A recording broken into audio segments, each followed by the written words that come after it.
Good evening, and welcome to the Crypto Overnighter. I'm Nicodemus, and I will be your host as we take a look at the latest cryptocurrency news and analysis. So sit back, relax, and let's get started. And remember, none of this is financial advice. And it's 10 p.m. Pacific on Wednesday, October 11th, 2023. Welcome back to the Crypto Overnighter, where we have no sponsors, no hidden agendas, and no BS.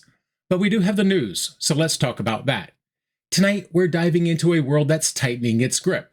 From the FCA's stifling actions against Binance in the UK to China's ever-expanding CBDC outreach in Hong Kong, the walls are closing in. Hedge fund giants are betting on Bitcoin, but the EU isn't so keen on DeFi. Oh, and if you're in Canada, you might want to listen closely. Another exchange is cutting ties. All this and more, so buckle up. The Financial Conduct Authority is the UK's financial watchdog. They threw a bit of a monkey wrench into Binance's plans to comply with the new crypto marketing rules. As we reported last week, Binance announced a partnership with rebuildingsociety.com. This was a strategic move to align with the FCA's new marketing regime. The rules mandate that crypto firms must be registered with the FCA to approve their own ads. Now, here's the thing. Firms not registered with the FCA can have their ads approved by authorized entities. Binance was not registered with the FCA. They thought they found a loophole by partnering with rebuildingsociety.com. But the FCA was quick to respond. They issued an alert stating that rebuildingsociety.com is not authorized to approve crypto ads. The firm was given until Friday to confirm it in writing that it has withdrawn any existing approvals for crypto promotions. This move by the FCA is a clear signal they're tightening the noose around crypto firms, aiming to exert more control. Now, what does this mean for Binance? The exchange had even shared its partnership agreement with the FCA a week before the new rules came into effect. But the FCA's latest move could potentially derail Binance's efforts to market its services in the UK. They've already had to make adjustments like removing certain services, including gift cards and referral bonuses for UK customers. And let's not forget the bigger picture here. The FCA's actions demonstrate regulatory bodies are becoming increasingly skeptical and restrictive towards crypto firms. This isn't just a Binance thing. It's a signal to the entire crypto industry. The FCA has even issued a total of 146 alerts related to crypto asset promotions within just the 24 hours of the new regulations. So where does this leave us? Well, for one, it's a wake-up call for crypto firms to be prepared for regulatory hurdles. And for us, the enthusiasts, it's another reason to be cautious and vigilant. Regulatory bodies like the FCA are clearly not on our side. They're setting up barriers, not bridges, in the evolving landscape of crypto assets. Now, switching gears from the UK's regulatory grip on Binance, China's flexing its CBDC muscle in Hong Kong. Different continents, same hunger for control. If you find these power plays as intriguing as I do, hit that like button now. So, let's unpack the CBDC situation in Hong Kong next. Now, let's talk about China's central bank digital currency and its recent linkage with Hong Kong's payment system. We'll also explore why Hong Kong is so hesitant to allow retail stablecoins. I imagine the two things are related. If China has what they believe to be a viable CBDC they want to promote, that might be why Hong Kong isn't allowing for any competition, despite claims to the contrary. Let's take a look. China has interconnected its digital yuan with Hong Kong's faster payments system. This allows tourists entering mainland China to top up their digital yuan wallets. This feature was tested during the 19th Asian Games in China. Athletes downloaded a digital yuan wallet, topped it up, and used it for various purchases. They found the system simple and convenient. The People's Bank of China even introduced a QR code system that supports the digital yuan.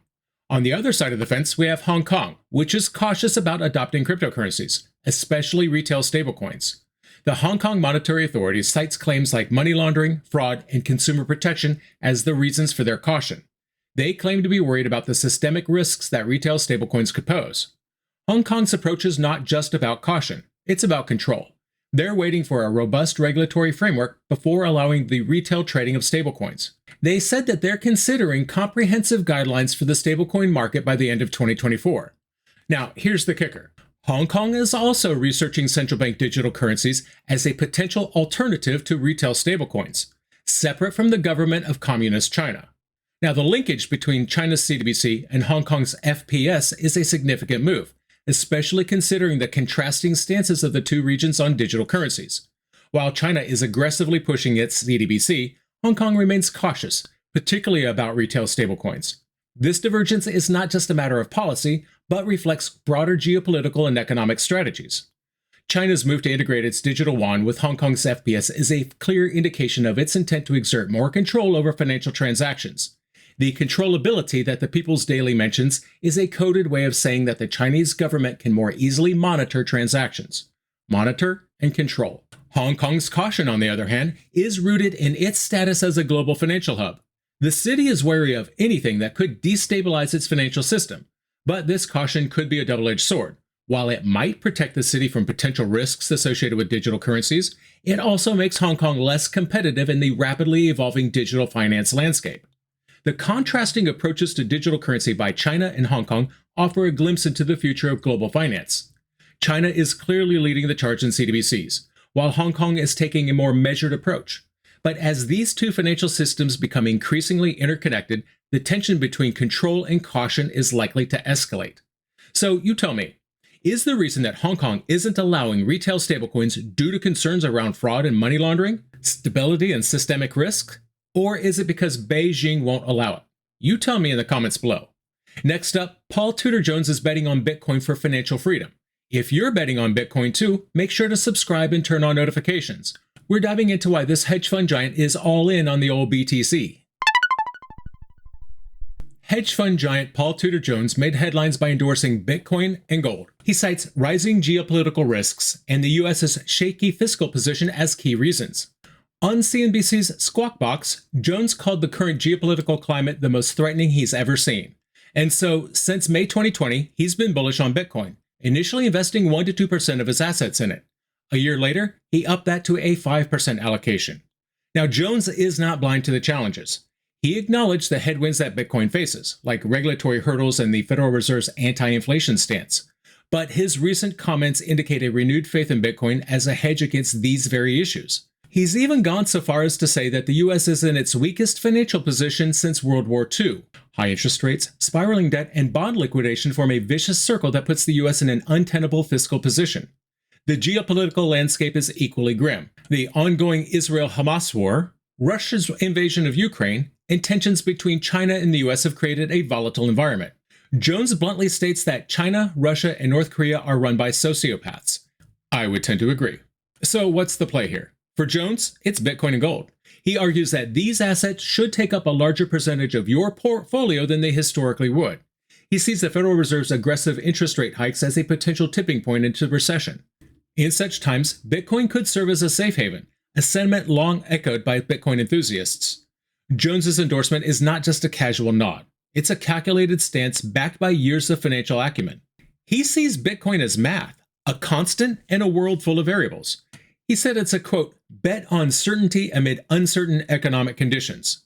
Now, let's not forget, this is a man who's navigated financial markets for decades. When someone of his caliber backs Bitcoin, it's not just a news bite. It's a significant indicator of shifting economic paradigms. It's a nod to Bitcoin's growing role as a hedge against the various systems that have been long considered unshakable. Jones sees Bitcoin as a safe haven, but the EU is sounding alarms on DeFi. Now, what's your take? Drop me a comment below and let's stir up some conversation. Now, let's hear what the EU has to say about decentralized finance. The European Securities and Markets Authority issued a stark warning about the serious risks associated with decentralized finance. ESMA is the agency responsible for setting rules under the EU's Markets in Crypto Assets Regulation, or MiCA. They're concerned about the lack of a central authority to pin regulatory obligations on. Now, governments do like to have someone to blame, preferably not someone in the government. Traditional finance has banks and security exchanges, but DeFi? It's a whole different beast. There's no one person at the top of DeFi. The agency's report highlights the speculative nature of many DeFi projects. It also points out operational and security vulnerabilities. The lack of a clearly identified responsible party is a major concern, at least for them. ESMA promises annual reports on the sector, so they will be keeping an eye on it. But it's not just about the risks. ESMA acknowledges the innovative potential of DeFi. Smart contracts can range from Ponzi schemes to operational memory management, yet the agency is worried about market manipulation like wash trading due to the anonymity that DeFi provides. Now let's talk numbers. ESMA compared the 30-day volatility of Bitcoin and Ether with the Euro Stoxx 50 index. Cryptocurrencies were 3.6 and 4.7 times more volatile, so the liquidity risk is real and it's high. Now, what about counterparty risk? ESMA doesn't believe that DeFi can avoid it, despite the use of smart contracts. These contracts are not immune to errors or flaws, and let's not forget the lack of Know Your Customer protocols. That makes DeFi especially vulnerable to scams and illicit activities. Interestingly, the International Organization of Securities Commissions proposes treating DeFi like conventional finance, but the EU Crypto Initiative lobby group argues for a tailored approach. They say programmers should not be held legally liable just because their code could be misused. As a recovering coder, I would tend to agree. So what's the takeaway? DeFi is on the EU's radar, and that's never a good thing. While it doesn't pose a meaningful risk to financial stability yet, the regulatory walls are closing in. And for a community that thrives on decentralization, this is a red flag. ESMA's warning isn't just a casual observation. It's a red flag for anyone in the DeFi space. The agency is gearing up to set the rules under MiCA, and this report could very well be a precursor to stringent regulations. The mention of serious risks is a clear signal that the EU is contemplating a more hands-on approach to DeFi. Now, here's the thing. ESMA is struggling to fit DeFi into its traditional regulatory framework. Why? Because DeFi operates on decentralized networks, making it difficult to pin regulatory obligations on any single entity. This is a classic example of how traditional institutions are grappling with the decentralized nature of new financial technologies. The report also touches on the absence of KYC protocols in DeFi, which I don't have a problem with, but they do. That's because KYC is often a tool for government oversight, something that goes against the very ethos of decentralization and financial freedom. While ESMA's report acknowledges the potential benefits of DeFi, it's clear that the agency is more focused on the risks. This could be a sign of things to come, as regulators worldwide are increasingly scrutinizing the crypto and DeFi spaces. So, for those of you invested in DeFi, keep a close eye on these developments. The regulatory landscape is shifting, and it's better to be prepared than to be caught off guard. EU regulators are uneasy about DeFi, but Bitstamp has other concerns, like leaving Canada. If you want to stay ahead of these market exits, follow us right now. What's making Bitstamp pack it in? Let's find out. Bitstamp, a leading crypto exchange, announced it will cease operations in Canada by January 8, 2024. The move is one that has far-reaching implications for the crypto landscape, especially for our neighbors to the north. The announcement came from Bitstamp's US CEO and Global Chief Commercial Officer Bobby Zagata. He stated that all Canadian accounts would be closed and customers would lose access to those accounts. Zagata urged customers to withdraw their funds by the January deadline. He didn't mince words, saying, "This is not a decision we took lightly. We thank our Canadian customers for their loyalty over the years." Since he just got done thanking the Canadian customers for their loyalty, you might be asking, why is this happening? Well, so am I, because the company did not provide a clear reason for the exit. But let's not forget, Bitstamp also halted certain services in the US due to regulatory crackdowns by the Securities and Exchange Commission. They stopped the trading of Matic, Sol, Near, and other cryptocurrencies on August 9th and ended Ether trading on August 23rd. Bitstamp is not the first to exit the Canadian market. They're following in the footsteps of Binance and Bybit. Other companies like OKX, Paxos, and DYDX also left earlier this year. This comes after the Canadian Securities Administrators gave crypto asset exchanges a deadline of late March to register with them and meet pre-registration requirements. As we reported on October 6th, the CSA announced it might allow the trading of specific stablecoins subject to terms and conditions. This will require stablecoin issuers to hold an appropriate asset reserve with a qualified custodian. However, they made it clear that this doesn't mean they're changing their stance on crypto. Regulatory pressures are mounting, and exchanges are feeling the heat. Bitstamp's exit from Canada is another sign that the crypto landscape is shifting, and not necessarily in the favor of decentralization. Governments and central banks are tightening their grip, and it's clear that it's crypto that's feeling the squeeze. Bitstamp is bowing out of Canada, possibly due to regulatory heat. But sometimes the law comes from unexpected places, like a grocery chain. Intrigued? Smash that like button and let's get into it. American grocery giant Trader Joe's is suing a DeFi platform called Trader Joe. And they want all of the profits from the DeFi platform as damages. And they're not stopping there. They want additional payments and the platform shut down. Last year, Trader Joe's filed a complaint with the United Nations World Intellectual Property Organization. They wanted to seize the crypto trading website. The DeFi platform defended itself, saying that it was named after the co-founder's brother, Joe Liu. The UN threw out the case. Now here's the twist. A co-founder of the DeFi platform later admitted they named it after the supermarket. The lawsuit is now in the U.S. District Court of California. Now let's talk about numbers. The DeFi platform operates on multiple chains like Avalanche, BNB Chain, and Ethereum. It holds over $77 million in tokens. It processed trades worth $25 million in September alone, but its success is clouded by this legal dispute. The Joe token has seen a decline. In the last 24 hours, it dipped by 1.68%. Over 7 days, it's down by 3.85%. Despite these setbacks, the platform has a market cap of $90.84 million. Its TVL is $78.66 million, but it's down by 4.54%, signaling a shift in user participation. The lawsuit raises questions about the DeFi platform's future. It also highlights the risks of naming a crypto project. So, what happened? In the UK, the Financial Conduct Authority is not making life easy for Binance. They've effectively shut down the crypto exchange's attempt to find a workaround for new ad regulations. Over in Hong Kong and mainland China, there's a tale of two approaches to digital currencies. China's digital yuan is now integrated with Hong Kong's payment system, while Hong Kong remains cautious about retail stablecoins. China's tightening control is evident, and Hong Kong's hesitance might be more about geopolitics than they care to admit. Hedge fund titan Paul Tudor Jones has thrown his weight behind Bitcoin. Citing geopolitical uncertainties and US's fiscal mismanagement, Jones sees Bitcoin as a hedge and a bet on certainty in an increasingly uncertain world. The European Securities and Markets Authority is sounding alarms on decentralized finance, pointing to serious risks due to a lack of regulation. DeFi projects, you've been warned. The EU is watching closely. Bitstamp is pulling out of Canada, following a string of other crypto exchanges that have exited the market due to regulatory pressures. It's another blow to crypto enthusiasts north of the border.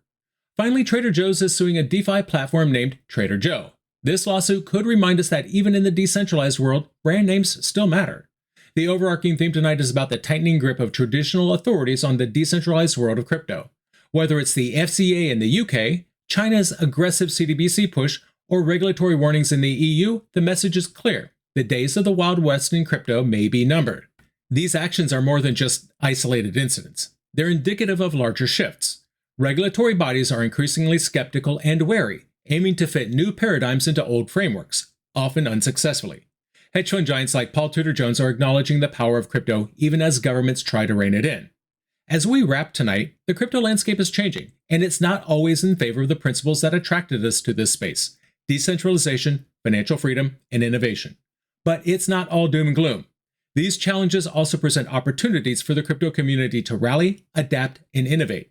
The question remains, will we bend or will we break? And that's going to do it for us tonight. I want to thank you, my listeners, because when you stop listening, I will stop talking. If you enjoyed tonight's show, then please like, follow, subscribe, leave a rating, or maybe a review. And in the meantime, we'll see you tomorrow night.